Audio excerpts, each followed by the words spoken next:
So it has no bearing on the point. I just want to make sure. It has the no people bearing. want to know. Tess, you're distracted Ma'am, from the you issue. ain't getting none tonight because he It's said as distracting of from the tonight. issue. Tess, No, you are diverting from the real issue here. The real issue is people don't want to be accountable to the fact we accountable, that but man, you ain't getting none tonight. That's damn shame because he look a these nice children looking man. at risk. Girl, Okay. So I need to explain what's happening right now. For those of you who do not know. Teslin is deflecting. Teslin don't want his point to be heard. For some reason. I don't know why. Because he's only saying the correct things about the issues in our community. But for some reason, she don't want him to get that out. This is a tactic. They use it in the media. They use it in debates. This is what this is. That is what she's doing. She is deflecting. She's talking over him. If you notice, anytime she knows somebody's going to make a valid point, she has to be right. Like she has to be controlled. Like she just this boss screaming like whatever. That's what's happening. So I just wanted to let y'all know that's what's happening right now. She's crashing out.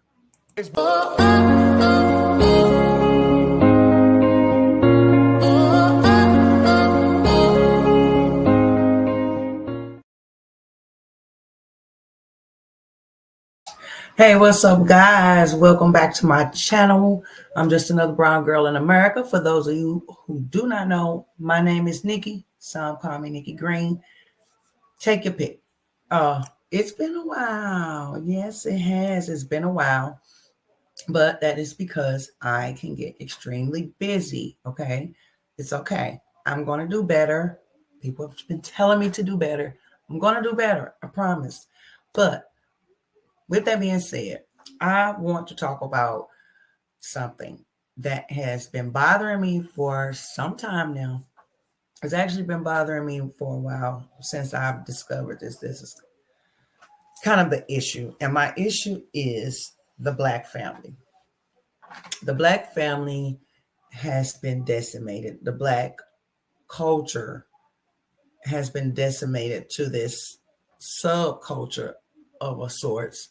And it's just pretty bad. That's leading to crime. It's leading to depression. It's leading to complacency. It's leading to so many multitude of things that contribute to the downfall of the Black community. Okay, I don't want to hear about what white people doing. We're talking about the Black community. But we are going to talk about what white people doing because what I have noticed and what I have learned over the years is that the issue is the white liberal woman.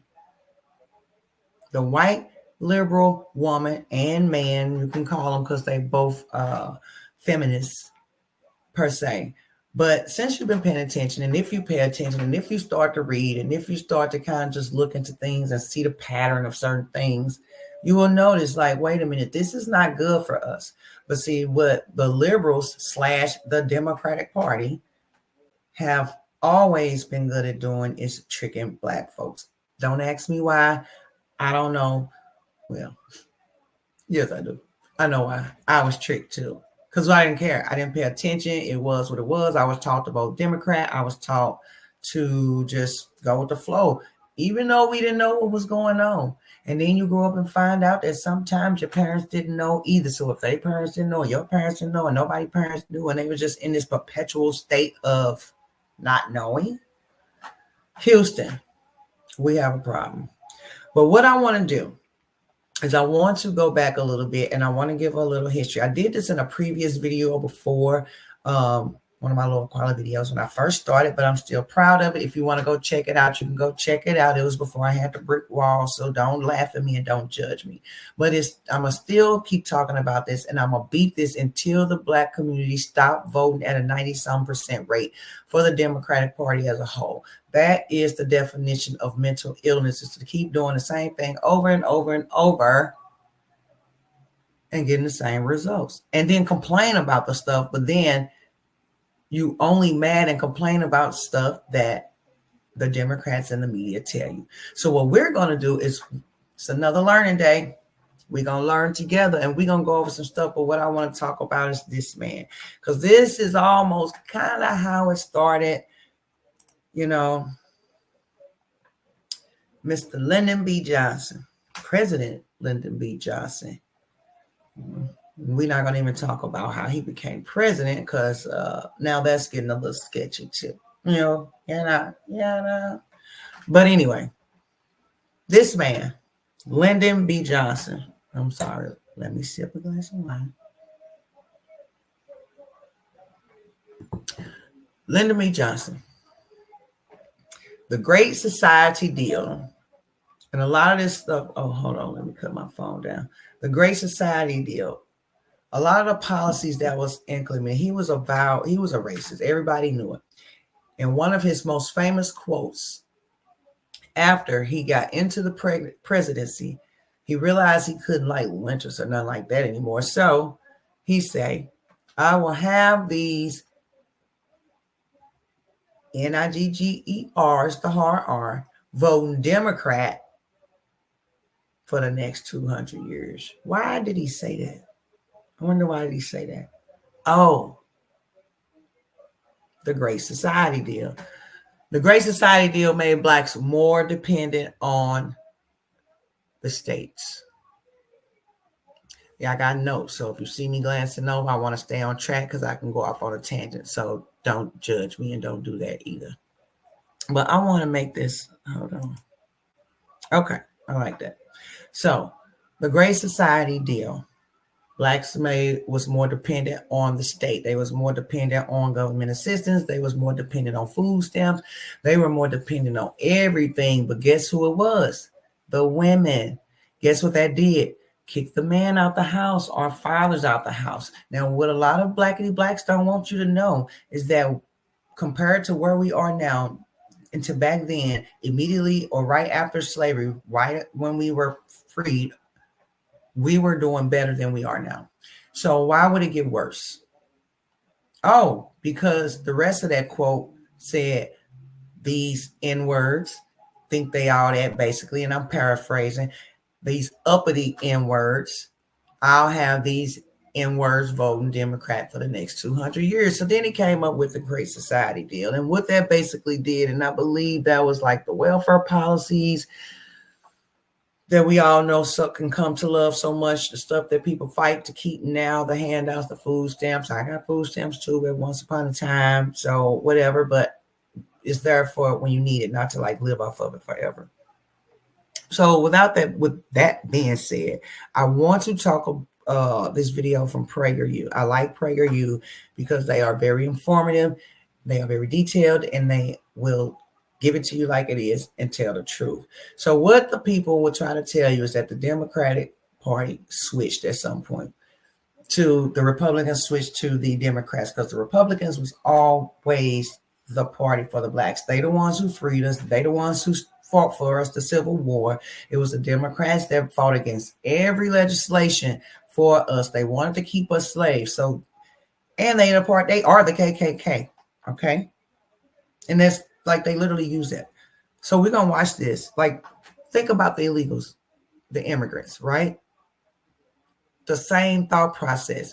If you just listen to them when they fight and advocate to keep them here, all 10 million of them that they let in for their voting blocks, that's another whole video. Listen to what they say. Who's going to farm? Who's going to pick your crops? Who's going to do this? They so racist that the lower constituents, they don't even know. They've been tricked into this white guilt thing and this whole white supremacy. And what they don't understand is that their white guilt is literally killing, unaliving often the black community. It is decimating us. Their white guilt is decimating the black community. And it is so frustrating because I don't blame them. They're going to do what they're going to do. Some of them care. I'm not going to say they don't care. They just don't know no better. But the ones at the top, they do care. They know better. And they know what they're doing. And it's been going on forever. You got people in Congress that still, if you can't see, like they advocate for this stuff. They advocate for this stuff. Defund the police, even though they know our boys are like out here. You know, come on, man. So let's watch this right quick. And then we're going to talk about it. This video might be a little lengthy, but I will chop it up also. But I advise you to just stay with me through the whole video. If you haven't already, don't forget to like and subscribe to this channel. Drop some in the comments if you agree, disagree, whatever it is. Let's have some dialogue. Let's talk about it. Help me get up in the algorithm because we got to make this big and we got to spread this word. Can you do that for me? Thank you. I appreciate it. So with that being said, let's watch this video from PragerU, and it's going to give you a little background on the Democratic and the Republican Party. Once upon a time, every student of history, and that meant pretty much everyone with a high school education, knew this. The Democratic Party was the party of slavery and Jim Crow, and the Republican Party was the party of emancipation and racial integration. Democrats were the Confederacy, and Republicans were the Union. Jim Crow Democrats were dominant in the South, and socially tolerant Republicans were dominant in the North. But then, in the 1960s and 70s, everything supposedly flipped. Suddenly, the Republicans became the racists, and the Democrats became the champions of civil rights, fabricated by left-leaning. I'm sorry. I want to say this right quick. Because she mentioned the 1960s and all this supposedly a switch. I want to say something about, like, let's talk about the single motherhood rate from the 1960s, from the time this Great Society deal and Lyndon B. Johnson got involved. I don't know why I'm looking at my screen and not y'all. I'm sorry. Don't judge me, y'all. I'm just me. I heard I was a TT, so don't judge me, okay? But I was saying that to say the single motherhood rate. Remember, I was telling you all those welfare policies, they kicked the husbands out because you couldn't get the money, you couldn't get the help unless the man was not living there. And a lot of women chose to marry the government versus keeping the family together. But in the 60s, we were at a 22% single motherhood rate. So that was the single motherhood rate, single parent rate or whatever. I'm going to say single motherhood because that's what the data showed. 22%. Let's go all the way up to now until these policies got enacted by Lyndon B. Johnson. We are at a 70% single motherhood rate in the Black community. I just threw that out there. I don't know if y'all care or not, but I think it's a direct result of the things that we're dealing with right now. Academic elites and journalists, the story went like this. Republicans couldn't win a national election by appealing to the better nature of the country. They could only win by appealing to the worst. Attributed to Richard Nixon, the media's all-purpose bad guy, this came to be known as the Southern strategy. It was very simple. Win elections by winning the South. And to win the South, appeal to racists. So the Republicans, the party of Lincoln, were to now be labeled the party of rednecks. But this story of the two parties switching identities is a myth. In fact, it's three myths wrapped into one false narrative. Let's take a brief look at each myth in turn. Myth number one, in order to be competitive in the South, Republicans started to pander to white racists in the 1960s. Fact, Republicans actually became competitive in the South as early as 1928 when Republican Herbert Hoover won over 47% of the South's popular vote against Democrat Al Smith. In 1952, Republican President Dwight Eisenhower won the southern states of Tennessee, Florida, and Virginia. And in 1956, he picked up Louisiana, Kentucky, and West Virginia too. And that was after he supported the Supreme Court decision in Brown versus Board of Education that desegregated public schools, and after he sent the 101st Airborne to Little Rock Central High School to enforce integration. Myth number two, Southern Democrats, angry with the Civil Rights Act of 1964, switched parties. Fact, of the 21 Democratic senators who opposed the Civil Rights Act, just one became a Republican. The other 20 continued to be elected as Democrats or were replaced by other Democrats. On average, those 20 seats didn't go Republican for another 2.5 decades. Myth number three, Since the implementation of the Southern strategy, the Republicans have dominated the South. Fact, Richard Nixon, the man who is often credited with creating the Southern strategy, lost the Deep South in 1968. In contrast, Democrat Jimmy Carter nearly swept the region in 1976, 12 years after the Civil Rights Act of 1964.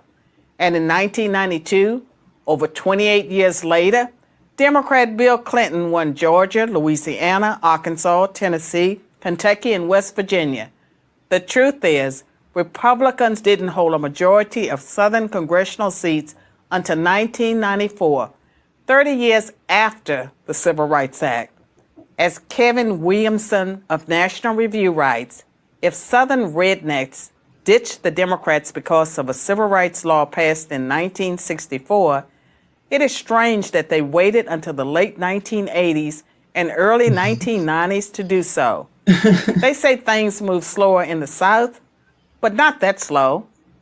So what really happened? Why does the South now vote overwhelmingly Republican?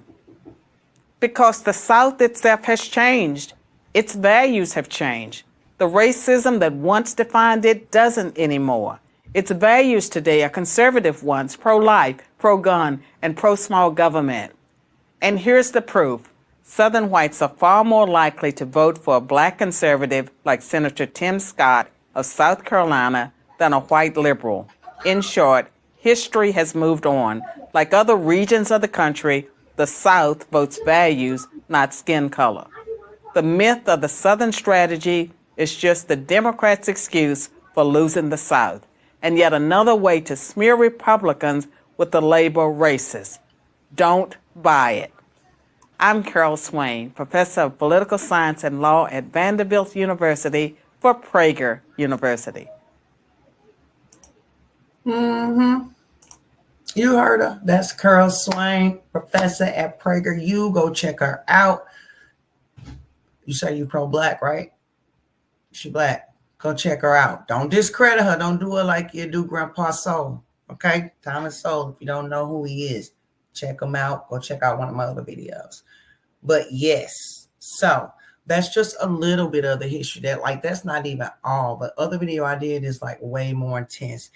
But I wanted to show that, to show you guys that this switch didn't happen, to show you guys that this mindset, like they try to throw on the conservatives about all of them racist, the whole party racist, all the policies racist, they hate you,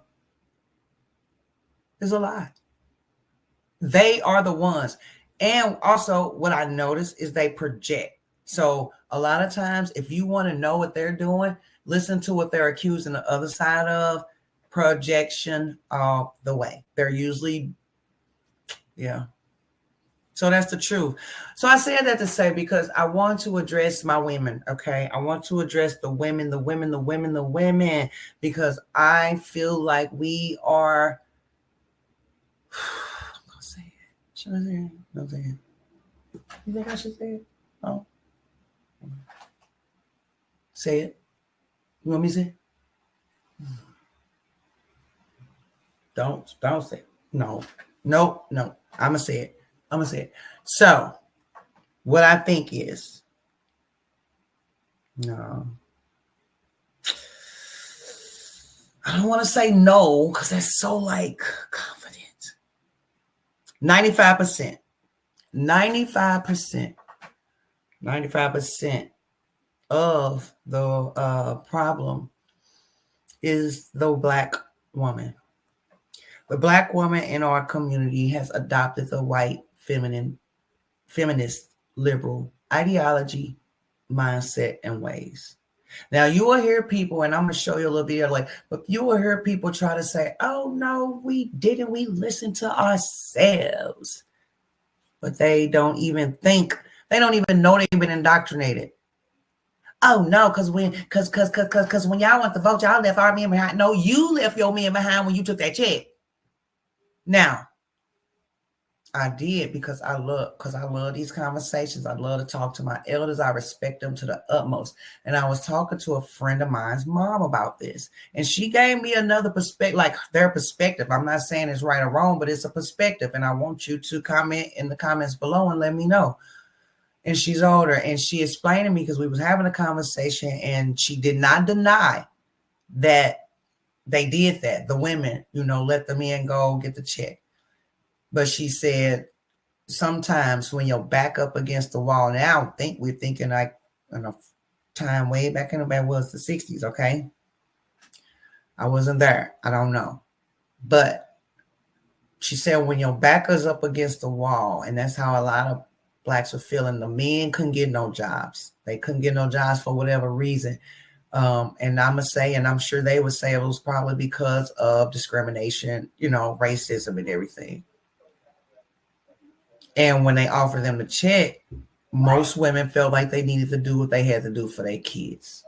Now, I will argue this in the mindset that I am, like, once I'm logically thinking, I will argue that if we knew that our brothers wasn't getting jobs and our fathers wasn't getting jobs because of discrimination, because of the white men, then why wouldn't we go harder for them?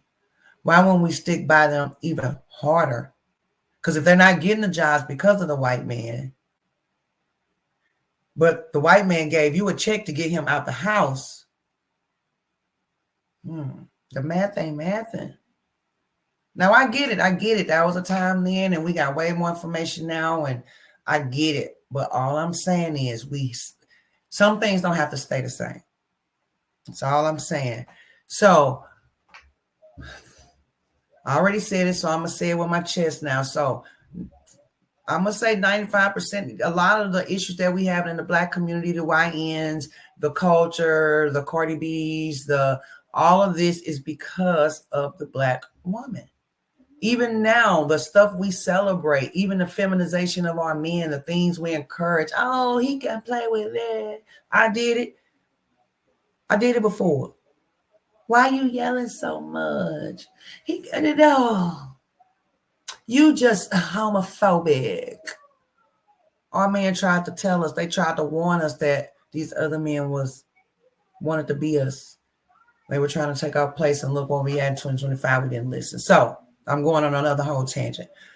But I want to talk about that because right now I want to talk about the white liberal woman, the ideology, and the adopting of the black woman in all of these ways, and wanting to do what we want to do. Okay? So I'm going to go to this. Actually, what are we going to go to next?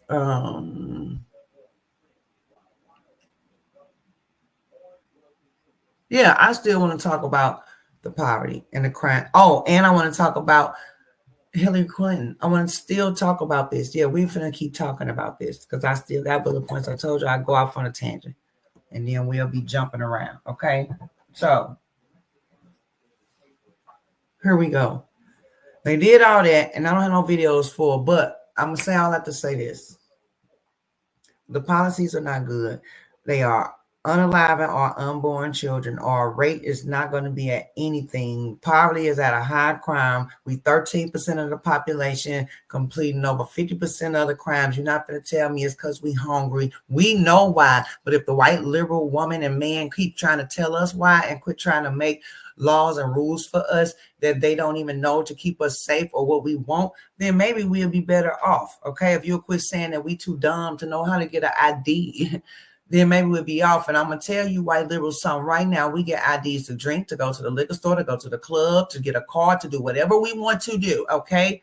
We know how to get IDs.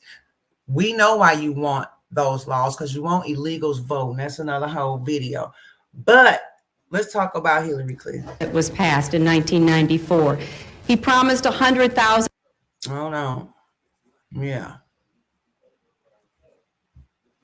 I want to talk about the crime bill that Donald Trump undone. But since we don't think. Passed in 1994.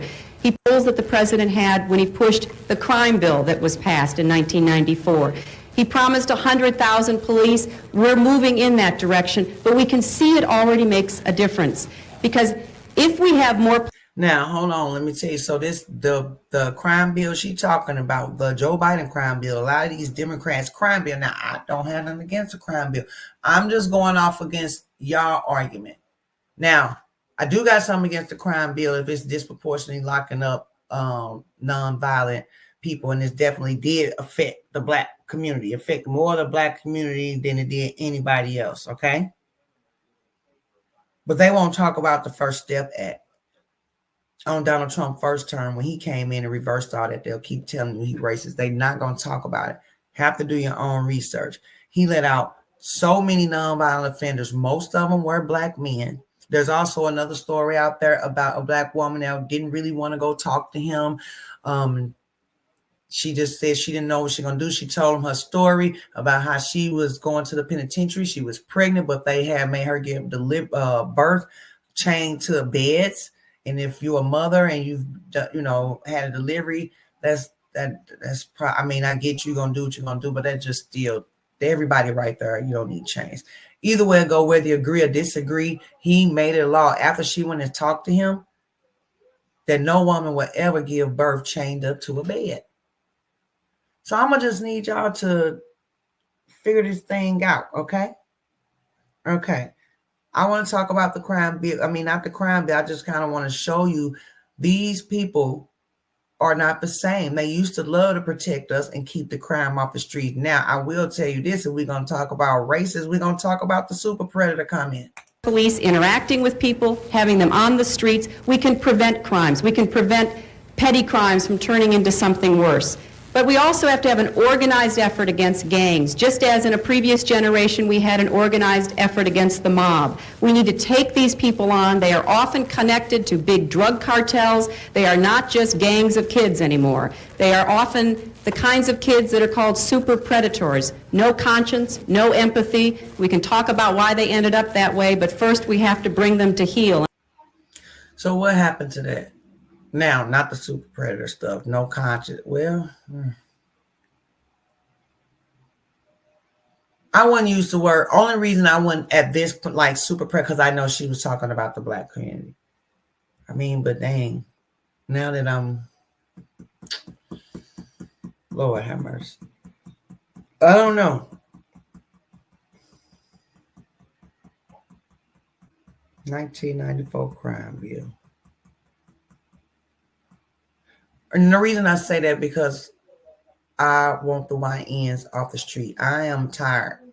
I'm tired of the babies getting unalived. So with hindsight, it's like, okay, I agree with that too. But then you say super president, like I don't want to call, but this is for the blackity blacks. Same for me or you. Like we get it now. This for the blackity blacks that when they say, oh, race is this, and they said this, and they said that, then we got to talk about the crime bill. We got to talk about super predators. So here we go. And the president has asked the FBI to launch a very concerted effort against gangs everywhere. In addition to that, he has appointed a new drug czar. You probably saw him Tuesday night. He's one of the most distinguished active military generals that we have in our country. He's already proven that he knows how to interdict drugs because of his command of the South American activity on behalf of the United States. But General McCaffrey will make a big difference, and I believe it is now time for all of us to know what we can do individually to be part of this anti-crime, anti-gangs, anti-drug effort. The fifth challenge is to protect the... So yeah, I just want to know what happened. What happened to that? What happened to keeping us safe? What happened? Oh, I know what happened. Because then the blackity blacks came and I don't know.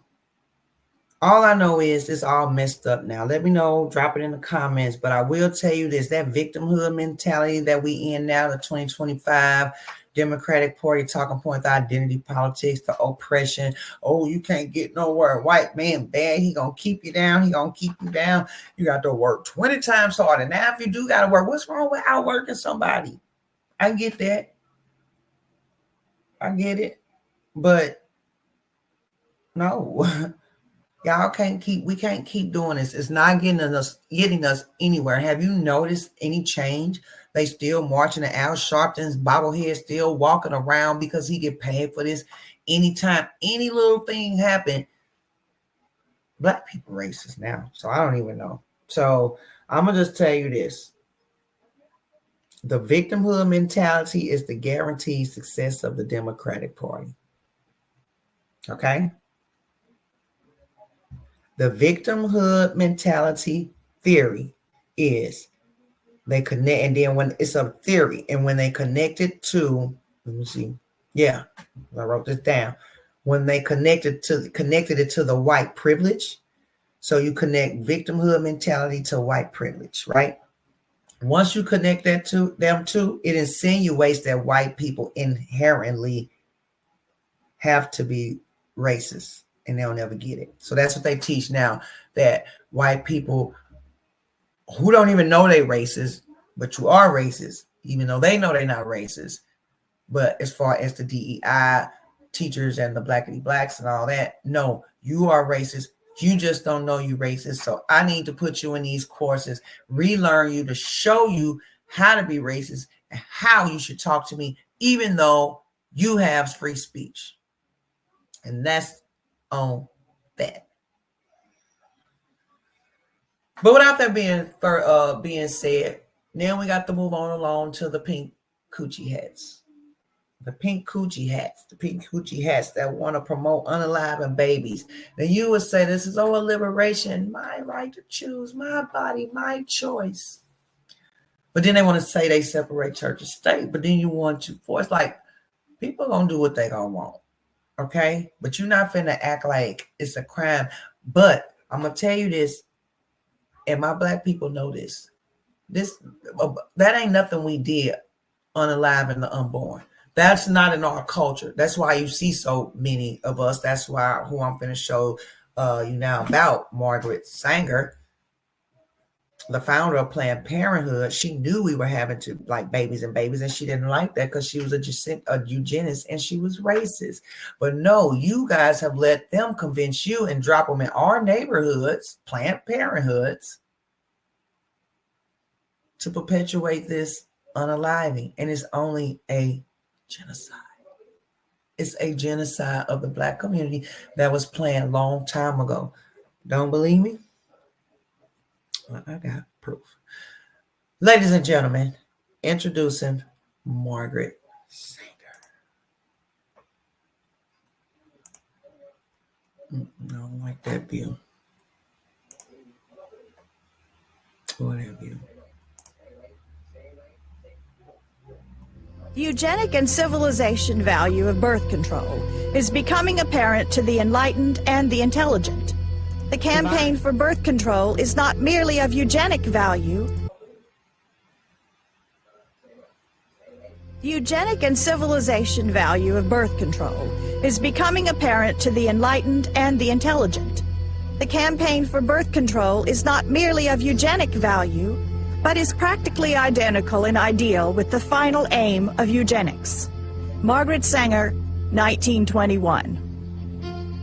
In her autobiography, Margaret Sanger wrote about a speech she gave in 1926 at a Ku Klux Klan rally in Silver Lake, New Jersey. The Planned Parenthood founder bragged about the fact that afterward, she was invited by 12 other Klan chapters to speak at their events. At about the same time, the American Birth Control League was changing its name to Planned Parenthood. A lot of books and reports began coming out that attempted to put a happy face on eugenics, and many of them were written by people that were associated with Planned Parenthood. The strategy here was obvious. Since the Nazis had turned eugenics into a four-letter word, the American eugenics movement decided it was time to lay low. So most of their writings during this time period downplay. Oh, and by the way, y'all, I actually have not watched this whole video, so we are watching it for the first time together. So I might pause it in between. The role of eugenics and couch their agenda in terms of helping the African American. Perhaps the best example of this is a 1,500-page book by eugenicist Gunnar Myrdal called An American Dilemma, The Negro Problem in Modern Democracy. Commonly, it is considered a great misfortune for America that Negro slaves were ever imported. The presence of Negroes in America today is usually considered a plight of the nation. Chapter 7, page 167. All white Americans agree that if the Negro is to be eliminated, he must be eliminated slowly, so as not to hurt any living individual Negroes. Chapter 7, page 168. The only way possible of decreasing Negro population is by means of controlling fertility. Chapter 7, page 170. Birth control facilities could be extended relatively more to Negroes than to whites, since Negroes are more concentrated in the lower income and education classes. Chapter 7. Hear that? Did you hear that? These buildings ain't just popping up everywhere for no reason. No, baby.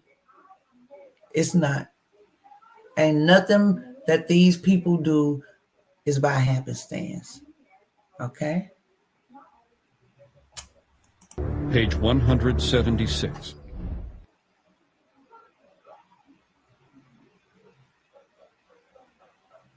One of the places where government money has been used to advance the eugenics agenda has been in the public school system. Although government-funded population control programs can be found in white schools, the evidence is that they are significantly more likely to be targeted at black schools. One example of this was seen in 1986, when it was discovered that Illinois public schools were not only distributing birth control to children, but that every one of the 50 facilities involved were in minority neighborhoods. When this information was made public, a local African-American pastor organized a campaign to stop the program. Reverend Hiram Crawford labeled the project genocide, saying that the obvious goal was to go after the Hispanic and black population. That same pattern was also found in Maryland in the 1990s. Even though the state's teen pregnancy rate was higher among white students than black students, when the contraceptive device Norplant was Ain't that a bitch? I'm trying to stop.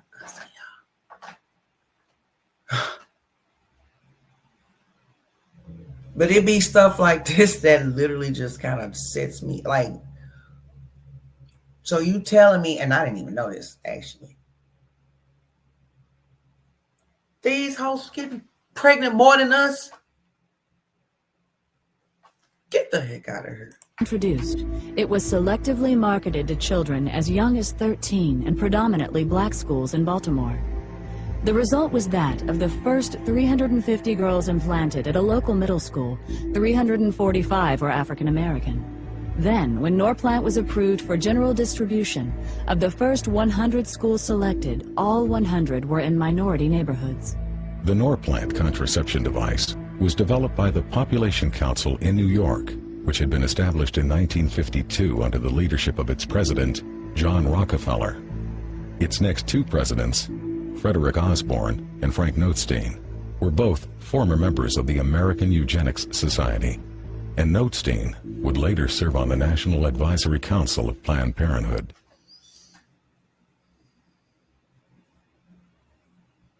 Since 1973, legal abortion has killed more African Americans than AIDS, cancer, diabetes, heart disease, and violent crime combined. Every week, more blacks die in American abortion clinics than were killed in the entire Vietnam War. That's true. And the largest chain of abortion clinics in the United States. And the crazy part is these heifers will, like, instead of preventing themselves from getting pregnant, they will literally use this as a form of birth control. Like, that's so sick to me. And then they'll try to act like the white liberals, like this not a majority. Bitch, you don't even know. You don't be down here. You don't know what's going on in these households. You don't hear the conversations. You don't know the talk. Shoot, they use abortion, ain't even pregnant, to trick people out of money for abortions. Like, what are y'all talking about? And you don't even know, like, oh. Look, listen. They using it for birth control. They go out here You giving them an option to do whatever they want to do just to offer baby. That's child sacrifice, man. Like, what are y'all doing? This is evil. The United States is operated by Planned Parenthood.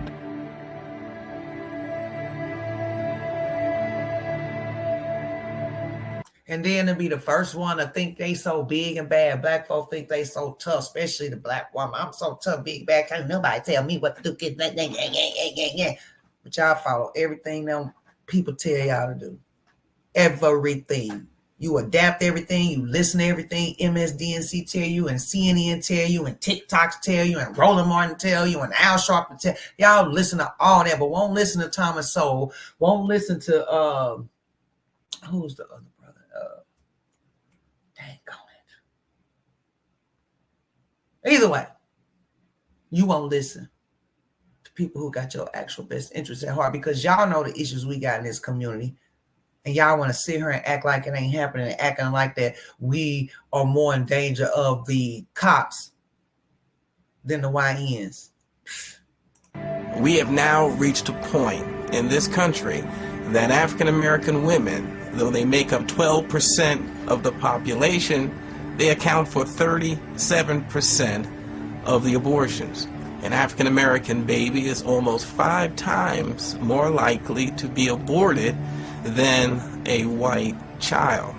The abortion industry at this point kills as many African American people every 4 days as the Klan killed in 150 years.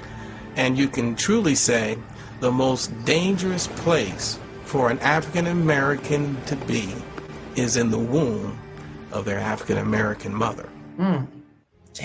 Birth control and abortion are turning out to be the great eugenic advances of our time.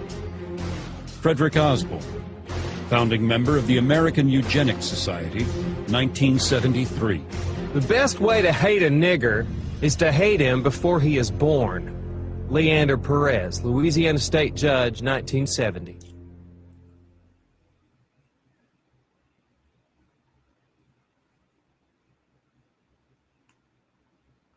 Yeah. What y'all think? Or you still like so hard shelled and your heart so hard that don't register, that don't make sense to you? Huh?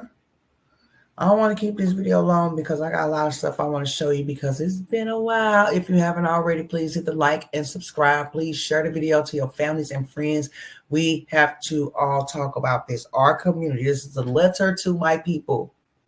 Okay? We have to do these issues and discuss this. And you can't say that other people don't have a right to discuss it or get mad because somebody discussing it online, because guess what? Y'all not going to listen. And everybody has a right to discuss the communities that they live in, okay? It is okay. It will help us to see and hear from other people, logical people, not retarded. I'm sorry, I don't even know if I can say that. Not mentally challenged people, logical, regular people to discuss. Teslin revolt. Michaela Montgomery and Teslin. I don't even know her last name. When they was on revolt, and we still talking about the white liberals and abortion and how black women adopting these ways. Here we go. Let's get it. Somebody, you know, so I just want to be honest about it. Is that a part of it? Is it because I've heard black men say it. I've seen black men say it. If she has that white husband, I got a problem with that, because who she sleeps with, like Dr. Umar Johnson have said and many others said, makes a difference in how they feel in her support for black men. Are we going to be honest about it, or are we going to play about it? That's a very true statement. It's a true statement. It's a very true statement. And, I mean, she's not going to do too much that's going to make Thanksgiving dinner uncomfortable. She doesn't go by her married name because she doesn't want y'all to remember that she's married to a white man. She's never birthed any black children. So while she's acting like she's about to be the mother of America, you've never had children yourself. And then you go around, you know, parading to do you have children? Yeah. Yeah, you do have children. Mm-hmm. So but you got a problem with women that don't have children? I don't have a problem with women who don't have children. I have a problem with people making it seem like children are going to be, are the end of everything. I don't like people discouraging women from having children. Where does she do? I'm just curious. When does she discourage? Well, whenever she comes to the AUC, the main topic of discussion is abortion. Okay. As if, and I mean, unfortunately, she fits the narrative. Unfortunately, reproductive rights in terms of abortion. They don't talk about allocating any money to fibroid research or endometriosis research or PCOS research. I agree with it. All things that disproportionately affect black women and their hold on. infertility. Wait a minute. Let's just now. I give reproductive health. I will. And she's a black woman. Let's be clear. And I heard her Reproductive speak on health. Well, let's hold on. Wait a minute. I agree with you on that because they do need to talk more about. We were talking about it in the dressing room about fibroids and IU because I do want to say that white women are the ones pushing the narrative with abortion. Let's get that clear. Let's stop acting like this is a black woman issue. No, let's get this clear. Every election, it's black women will die unless abortion is right. accessible. But I'm talking about the reality. The reality is when you look at the women who are advocating for abortion, because we gonna I'm a mother too. So you talking to a fellow mama. So we're gonna talk about this and we're gonna stop putting this stigma on black women. I'm not talking about Harris. I'm talking women who don't. Teslin, that is not a stigma, baby. So what? They the ones screaming about it. You support it. Y'all don't say nothing about it. Y'all don't push back on it. You still vote for it, which means you support it. What are you talking about? We ain't the ones out there with the hats on and that. The girl, bye. You still voted. You still support it. And you still say, yeah, go girl, my money, my money. Dang, she hurt. And I have gonna stop putting this stigma on black women. I'm not talking about Harris. I'm talking about me and you, mother to mother. It's really important. I want to lay this out and then we'll get to you, brother. But let's stop putting this black women are talking about abortion because when you look at these abortion, let me finish. When you look at these abortion rallies, it's white women out there doing it. You know why? Because they got the Ring Before Spring program. So it's not that, did I say it?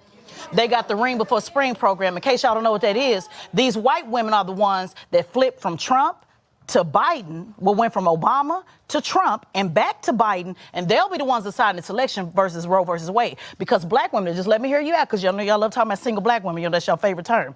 Black women have learned that I'm gonna be all right, me and my son, with or without you. So black women have been conditioned, unfortunately, because of the black family issues, been conditioned to say, I'm gonna have my baby anyway. I'm gonna be all right anyway. It's the white woman.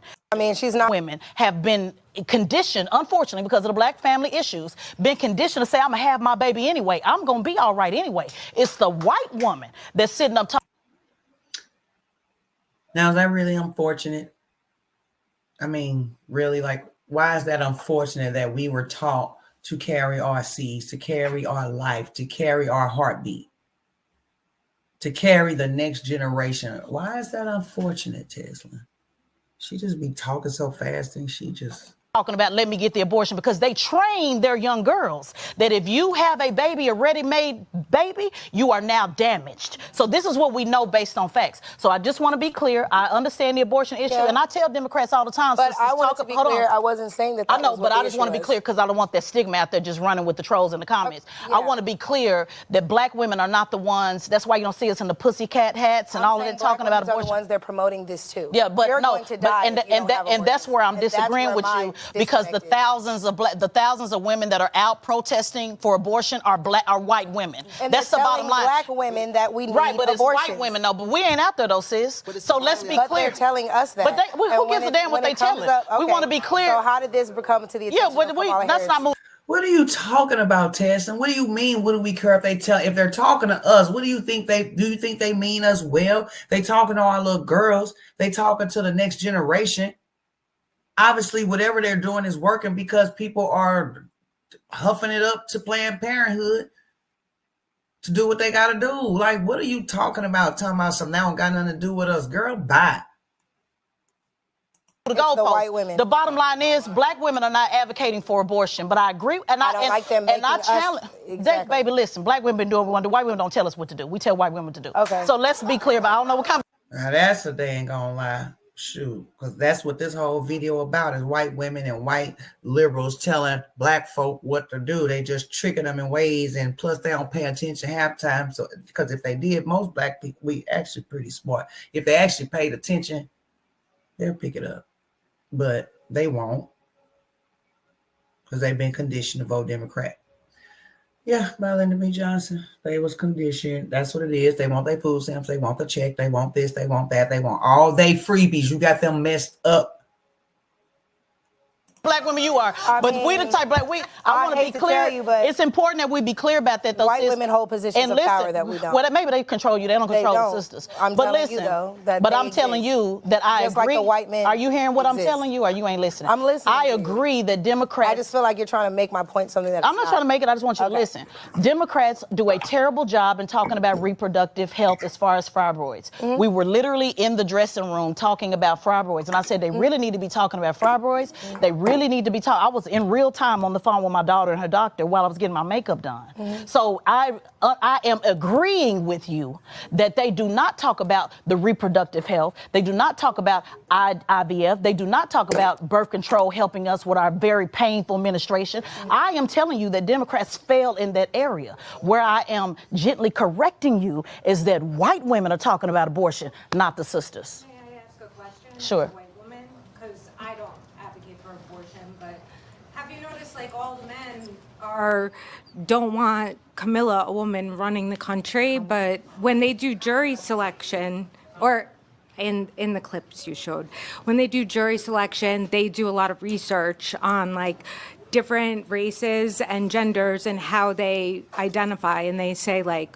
white women actually identify as being a woman first before being Caucasian. What are you talking about? And black women identify with their race first. And don't you think like there's something about being inclusive and like women supporting women in general? Ma'am, white women, y'all in the women's suffrage movement, when black men had the opportunity to vote, it was y'all that said, before black men get a chance to vote, we're gonna vote. So being inclusive with white women, since you're conservative, let me break it down to you. White feminism that you know y'all Republicans say y'all against, it was white feminism that divided us, that said get on the white women's side, because the white women's side pushed white male supremacy. Well, I was born in 1983, so I wasn't a part of that. Well, I'm giving you the information. It was white women, just a little history. It was white women that divided up saying women first, because what women first meant in white women's world meant white men first, not black men.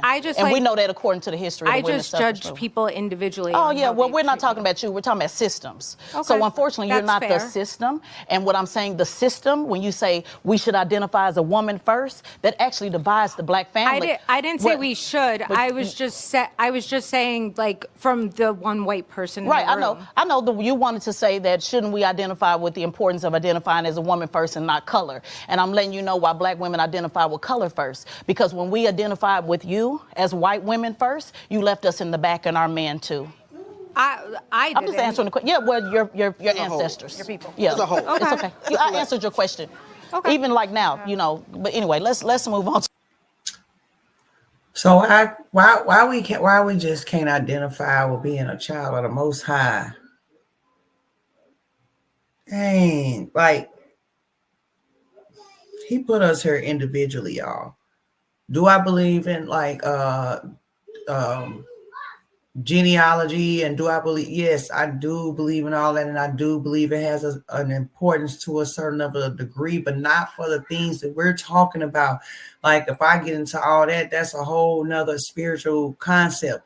But what we need to be talking about is we are American. We live in America. Yes, we are a melting pot of all type of people, which makes it wonderful.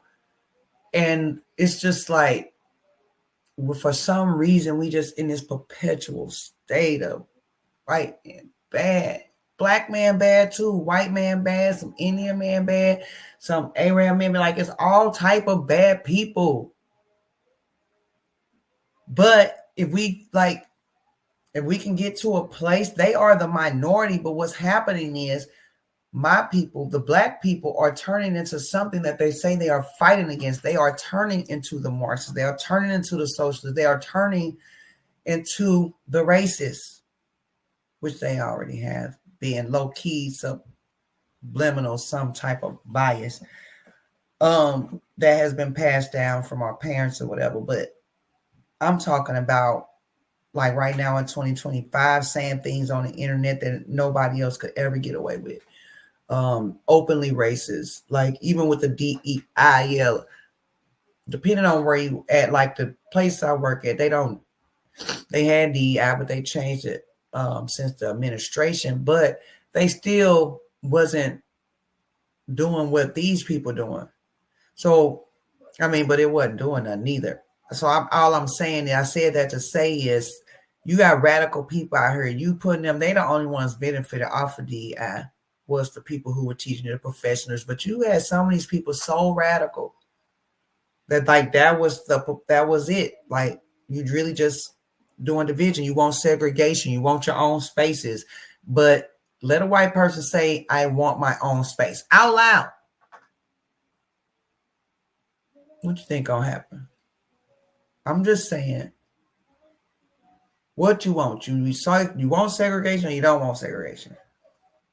Let's finish talking about this abortion thing because it's a girl finna come up and she gonna hit the nail on the head and we're gonna be done with the whole this part of it because she gonna talk about it because a lot of black people love to talk about how they Christians, they love God, they go to church every Sunday, Wednesday, Thursday, Friday, Saturday. They'll still vote Democrat, mainly because they don't know what's going on, or they'll think it's okay. Or they love that, but they take that book so out of context. Like Yahusha was weak in that. For y'all, those of y'all who do not know, the J was not invented back then, but I'm talking in referencing our brother Jesus. All I'm saying is they act like he was weak or something. Weak people, you don't turn over tables. That brother got mad. He had feelings of righteous indignation. See, ain't nothing wrong with a righteous indignation. So we're going to discuss that because this baby girl here going to lay it out when she come up. So are we coming back to abortion or because I saw the call sheet. Are we coming back to it or if we're coming back to it, we can. But did I answer the question? Yes. I think so. Relative to abortion, right? Our community has aborted 25 million children. And how many white folks? What white folks do don't set the standard in the black community. I just want to make sure we get the facts. We need to measure ourselves on our own performance. No problem. I just wanted to know the white folks. That's all. Fair enough. Why? We've aborted 25 million children, and it's my opinion that the world is better with those children in it than not. Okay, abortion is in many ways a very difficult topic for a lot of people to deal with. But what we're really not talking about is the root issue, which is premarital sex. Premarital sex is the most significant issue. You against premarital sex? So I am actually. As of today. Oh, go ahead. Yeah. I am as of today. So as of today, yeah. So dig, right? So no, wait, because we got a whole bunch of people in the crowd who gonna claim that they from the community, and I ain't perfect. So hold on, you keep talking about you're from the community. We all from the community. No, stop. Let me for the cameras. Are you married? For the cameras in the view, I can lay my resume. I can lay my family resume on the table. Are you married? I'm running for you. No, just a yes or no. Before you move forward, you want to set the foundation. Yes, I'm a grown heterosexual black male. No, stop. Who has benefited? He won't answer. For the cameras. Somebody answer. For the cameras. No, I'm gonna give you more than you asked for. No, but I just want this one to answer. No, but I don't want one to answer. I just want to know. Yes or no? I'm a black male who benefited from the abortion program. No, I didn't ask you that. I asked you what you did this last time. At 18 years old, I benefited with another sister from abortion. But that don't mean that I don't know that it's wrong. Right. See, one of the issues we have in our community. Relax, soldier. Relax. Remember on the airport. Hold on. Tone it down. Relax. Fair enough. Come on, you foaming at the mouth. Relax, baby. Relax. She don't tell somebody to relax, and she the one always talking over, trying to cut people off. Like, girl, shut.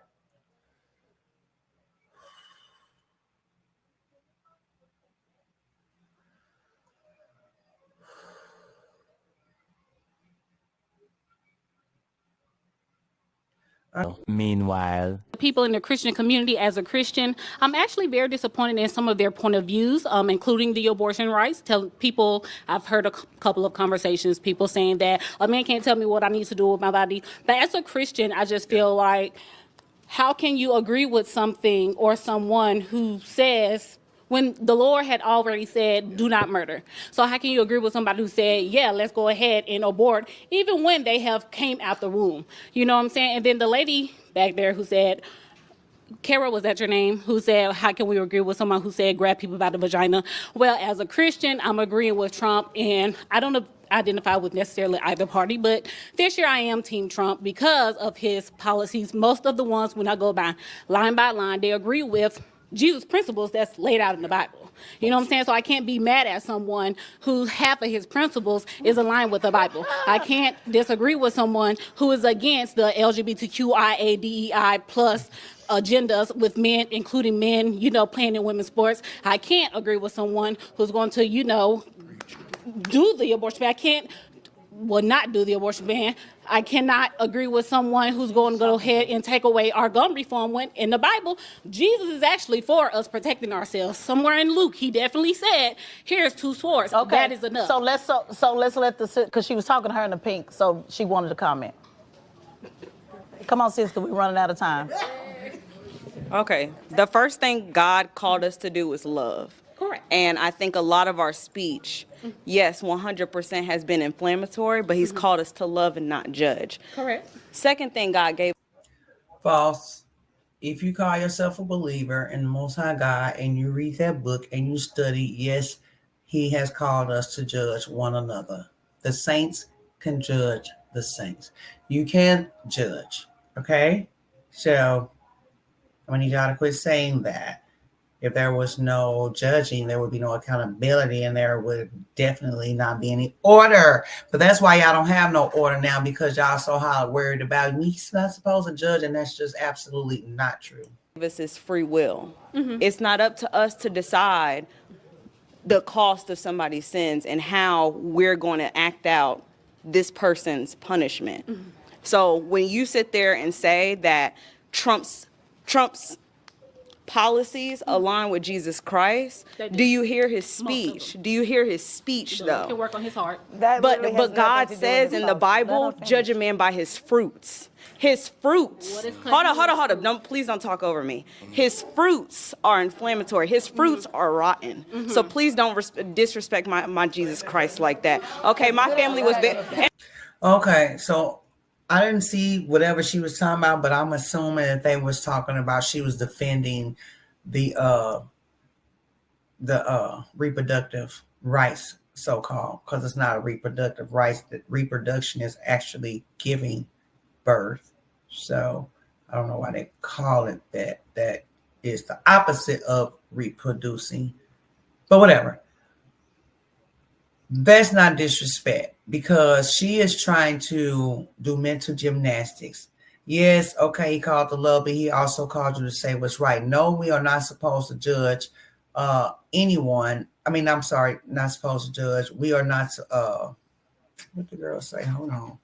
And let me also go back and just his fruits. Hold on. No, Trump's policy of. Correct. And I think a lot of our speech, yes, 100% has been inflammatory, but he's.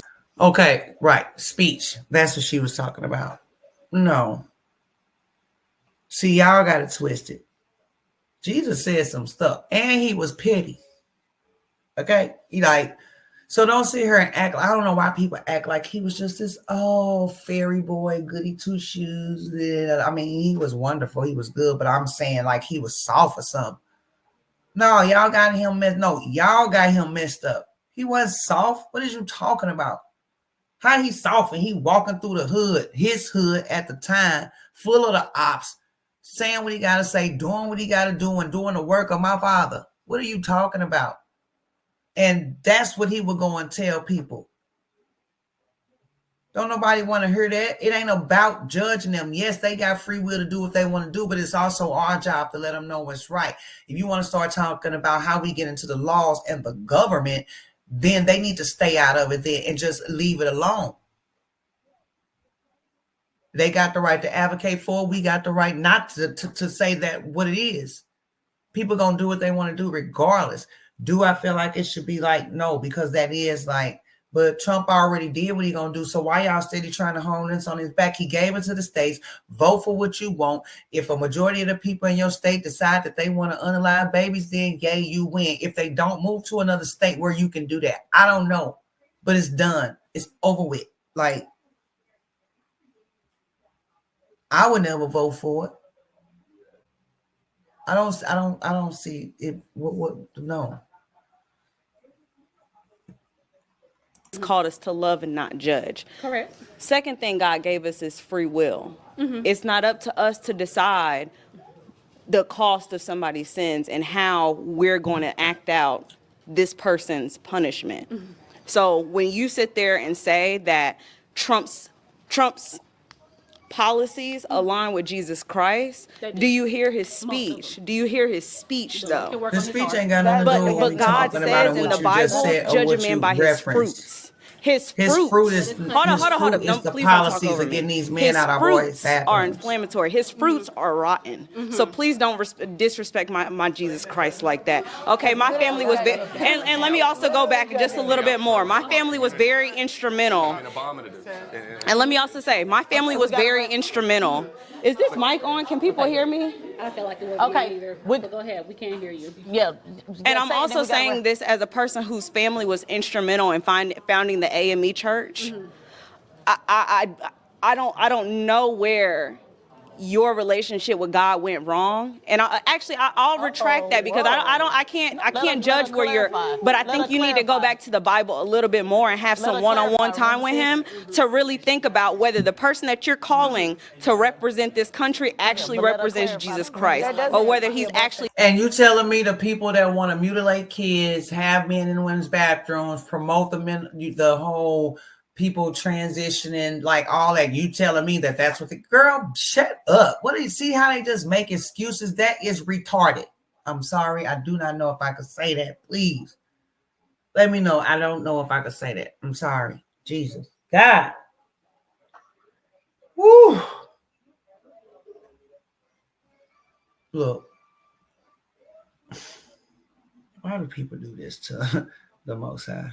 I don't understand why people do this to the Most. Do you know why they do this to the Most? I do not know why they do this. Why do they do this? What are you talking about? You will sit here and vote for these people and vote for this. If we're talking about off the basis of God in the Bible, like I told y'all, most Black people identify with as being a Christian and loving the Most High God. And you're going to sit here and tell me, other than if we're talking about two of the lesser evils, so-called, if you're going to tell me that we write a list of the policies, you telling me that you're going to take that list to the Most High God of Abraham, Isaac, are you telling me you're going to take that to him and say, I did it? And you think he going to say, well done, my faithful servant? Get them. Y'all, now that's what y'all not finna play with. That's who you're not finna play with.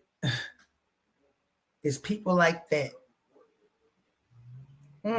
Thwarting Jesus' word. You said that I'm disrespecting Jesus Christ, but what is disrespectful when he is the one who creates life? I think anybody who's a Christian can say he is the end all be all. He is the Alpha and Omega. He is the only one responsible for life. So what is disrespectful to the Lord Jesus Christ is him giving you a baby and giving you life and you dropping it at his feet saying, I don't want it, because you don't want to control who you having sex with. If you do not want to have a baby with somebody that you don't want a baby with, you don't need to be having sex with that person. Maybe you need to close your legs. Maybe that's what you need to do, because you just don't want to be responsible with your body count. You want to use I don't want a man telling me what to do with my body as an output and as an excuse. But that is not. You telling me I'm disrespectful and I need to revisit? Maybe you need to revisit. Okay, so when you relax. We wanted to pass. We want nobody. We got irrelevant conversation. How is it irrelevant? It's irrelevant, young lady. It's irrelevant because there's this such thing called separation between church and state. Your religious beliefs. If you will just let me finish, your religious beliefs do not supersede my right as an American to not subscribe to that if I so choose. The government does not allow, the government is not inside my bedroom. The government shouldn't be inside your bedroom. What you do between you and God, you'll sort it out when you go seek salvation later. But for the government to try and sort that out through law makes no sense, because this is not, everyone in this country is not Christian. Well, one thing about it, when I first came up here, I said, as a Christian, I'm disappointed in the Christian's point of view. Please don't disrespect me or yourself. Okay? Please do not. The way you just did by saying that you're for killing a baby when he said don't murder, that disrespect, is that the same disrespect we're talking about? Now, wait a minute. Deaconess Figaro said, let's let everybody have. Figaro, go ahead. Let's let everybody have. Deaconess, let him finish his point, and then we got to let somebody else come up. Go ahead, because I do want to hear what you was finna say. Go ahead. Yes. What I am saying is that all of that is wonderful. Mm-hmm. You should sort that out with your church. Mm. You should not be sorting that out with government officials. Because guess what? There are people who also interpret the Bible to say that it justified your enslavement, that justifies you being mistreated as a black person based on their biblical interpretation. Do you want that codified into law? No. So if you don't want that codified into law on the other side, you should probably just take your religious beliefs and have them inside of your house of faith. I can't. So we're done. Hold on. We're moving on. I just want to make one No. sentence. I can't because they're literally having me. We got to move on. We got to move on. And you got to respect me. I don't know who you think you talking to, but I can get up in here real quick because I was respecting her authority. If she has authority, there's no need for you to jump in when somebody else is speaking. You have been on 10 since we've been in here. You need to take your emotions out of it because I am listening to everybody else's opinion. It's you who need to take your authority out. Ooh. Welcome. And that, my friends, is what you would call a righteous indignation.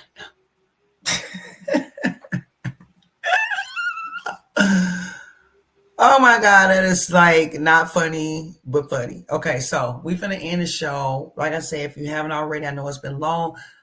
Hit the like and subscribe. Share this channel. Get it out to your families. Yes, stick with me. If you made it to the end, boy, you are you a soldier. Okay?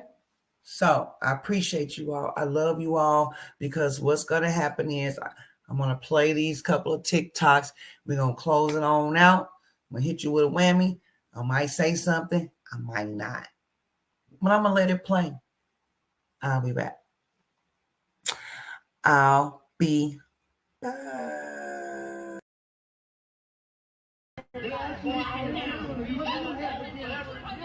A white privilege is standing here. Thank you.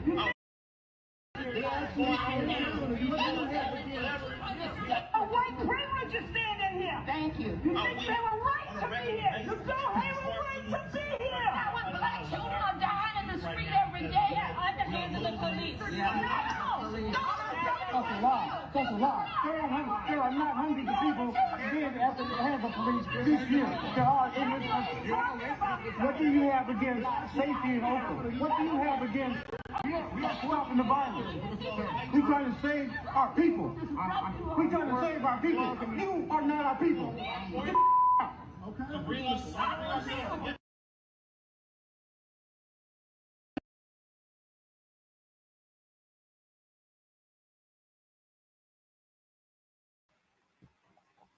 So that is an example of white liberals in the black community telling black people how the police is bad for them when the black people telling them, get on.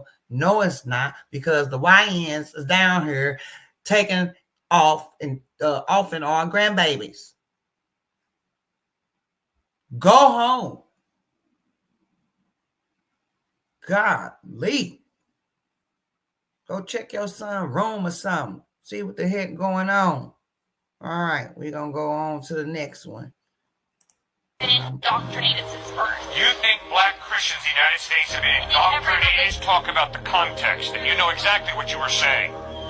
Then poor dumb black people are Christians because they've been indoctrinated. That's exactly what you inferred crystal clearly. Because white liberals are the problem. The Democratic Party, the party of slaves, the switch never happened, has subsisted on and subsist upon keeping black people stupid and poor. Keeping all minorities stupid and poor. Way too many of y'all tend to pretend that racism is something exclusive to people on the right, to Trump supporters and that kind of thing. Nuh-uh. White liberal racism is perhaps more pervasive and more insidious than anything the right could cook up. It's the liberals that are the racists. Not maybe through words, but through actions. Because it's your policies that are keeping black people in poverty. You know, school choice, you don't like that because it gives black people options. When you're talking about welfare, welfare literally keeps black people in poverty because it stops you from making money. Excuse me, do I not count as a black voice? Is my black voice not enough? This is what's so funny about white liberals. The only black people they like are black people who agree with them. They're racist. There are many whites who are trying to solve the problem, but you never see them going under the label of liberals. That white person that you see calling himself a liberal is the most dangerous thing in the entire Western Hemisphere. He's the most deceitful. He's like a fox, and a fox is always more dangerous in the forest than the wolf. You can see the wolf coming.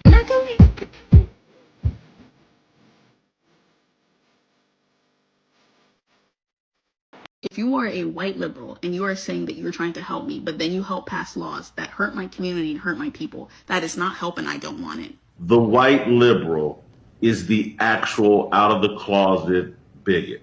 So this is what I want to say to the liberal media that will pick this up. We're on to you. You would have all of the patriots in here believe that they're racist, when in reality, supporting the policy of disarming women, people of color, poor, working class, hardworking Americans is the most racist ideology that you could ever muster in the history of America.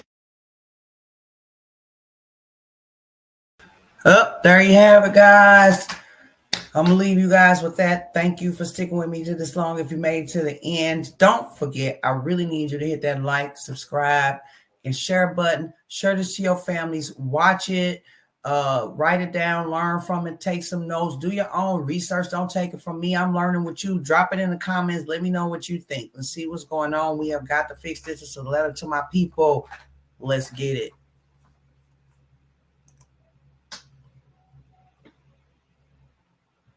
Oh, oh, oh.